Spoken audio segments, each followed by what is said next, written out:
আসসালামু আলাইকুম। সুপ্রিয় কৃষক ভাইয়েরা, এখন দেখতেছেন যে বর্তমানে যে আবহাওয়া বিরাজ করছে, তীব্র তাপদাহ, এই অবস্থায় আমাদের যে বড় ফসলের যে অবস্থাটা, সেখানে মনে করেন যে কোনো কোনো জমিতে এখন ফুল অবস্থা, কোনো জমিতে দুধ অবস্থা, কোনো জমিতে মানে আরেকটু শক্ত মানে চাইল অবস্থা হয়ে গেছে।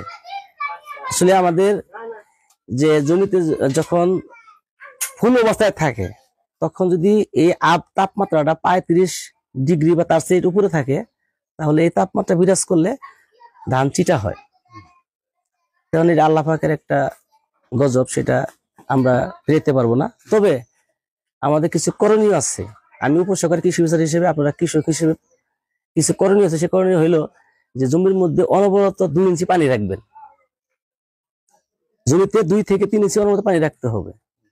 তাহলে আপনার ধানের এই যে একটা যে হিট স্ট্রোক বা গ্রিন ফিল্ড গুলা নষ্ট হবে না, ঠিক আছে না? সেই কাজটা করতে হবে। তারপরে আর ধান, বিশেষ করে 28 ধান পরিপক্ক হয়ে গেছে, কতদিন করে ফলাবেন? আর বাকি যে ধানগুলো আর্লি করছিলেন, সেগুলো 80% পরিপক্ক হইলে পাকলে কেটে ফেলবেন। কারণ এই যে খরার পরেও পরবর্তী সময়ের জন্য হতে পারে, আবার এই প্রাকৃতিক দুর্যোগ হতে পারে, শিলাবৃষ্টি, ঝড় তুফান হতে পারে। সেজন্য আমাদের কৃষি বিভাগ থেকে, কৃষি অধিদপ্তর থেকে বিভিন্ন নির্দেশনা আছে। আমরা মাঠ পর্যায়ে আপনাদের বলে যাচ্ছি, আপনারা কাজগুলা করবেন। ধান 80% পরিপক্ক হলেই কেটে ফেলবেন, ঠিক আছে? আর জমিতে অনবরত 2 থেকে 3 ইঞ্চি পানি ধরে রাখবেন। এগুলা করলে মোটামুটি ধানের চিরা থেকে রক্ষা পাওয়া যাবে ইনশাল্লাহ, ঠিক আছে না? হ্যাঁ, বিদ্যুৎ একটু সমস্যা, এটা আমার অধিদপ্তরের ব্যাপার না। তবে আমি আপনাদের সমস্যাগুলো আমার উপজেলা কৃষি অফিসারের নিকট বলবো, সে ঊর্ধ্বতন কর্মকর্তার কাছে বলে সে প্রয়োজন ব্যবস্থা নেবে।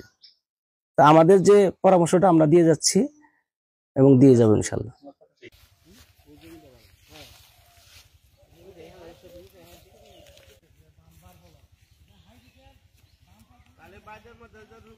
আমরা ব্লাস্টকের যে এটা দেখি, এই যে শীষটা আছে না, ব্লাস্ট 3 ভাবে হয়। প্রথম হয় পাতায়, তারপরে গিটে হয় এবং ঘাড়ে হয়।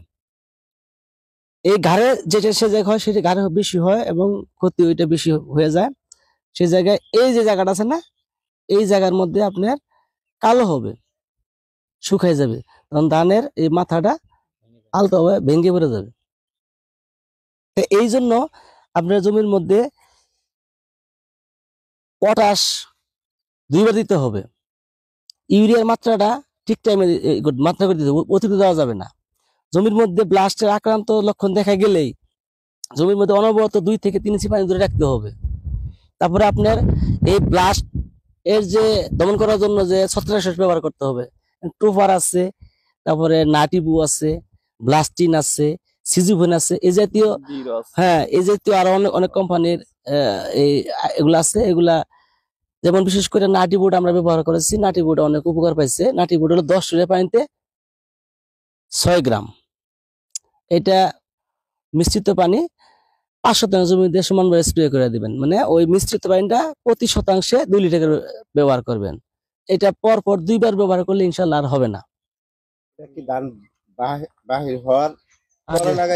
এটা আগেও দিবেন, আগে দিবেন। আর ধানের এই যে সময়টা আছে, এই যে এই জমিতে যে সময়টা, এই সময়টার মধ্যে আপনি মনে করেন যে এখন দিলে, হ্যাঁ, কর্তন হওয়ার আগ পর্যন্ত আর কোনো সমস্যা হবে না। কিন্তু ধানের কখনোই, হ্যাঁ, ফুল অবস্থায় কখনোই কীটনাশক দিবেন না। ধানের পরাগায়নটা হয় সকাল 8টা থেকে দুপুর 11টা পর্যন্ত। যদি কখনো কোনো মহামারী আকার ধারণ করে গেল, যে হ্যাঁ জমির মধ্যে এখন আক্রান্ত বেশি হয়ে গেছে, হ্যাঁ, ধানের ফুল অবস্থা আছে, এই অবস্থায় তো কীটনাশক দেওয়া নিষেধ, এটা আমরা বলি বা দিবেন না। তথাপি যদি দেখেন যে ক্ষতির দ্বারপ্রান্ত বেশি হয়ে যাচ্ছে, তখন এটা দিবেন ঠিক বেলা 3টার সময় দিবেন। 3টা, সকালে কখনো দিবেন না। সকাল 8টা থেকে 10টা বা 11টার মধ্যে আমাদের ধানের পরাগায়নটা হয়, ঠিক আছে? এটাই নিয়ম। এর মধ্যে এই যে টোকা দিলে না, এই যে তো সবাই টুকটাক একটা গাছ বাড়তেও গাছ বলে আসলে কৃষি ঠিক মতো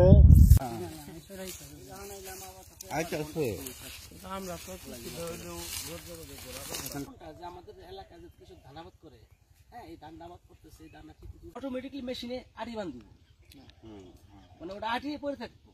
এটা হলো রিপারের কাজ হলো শুধু ধান কাটা।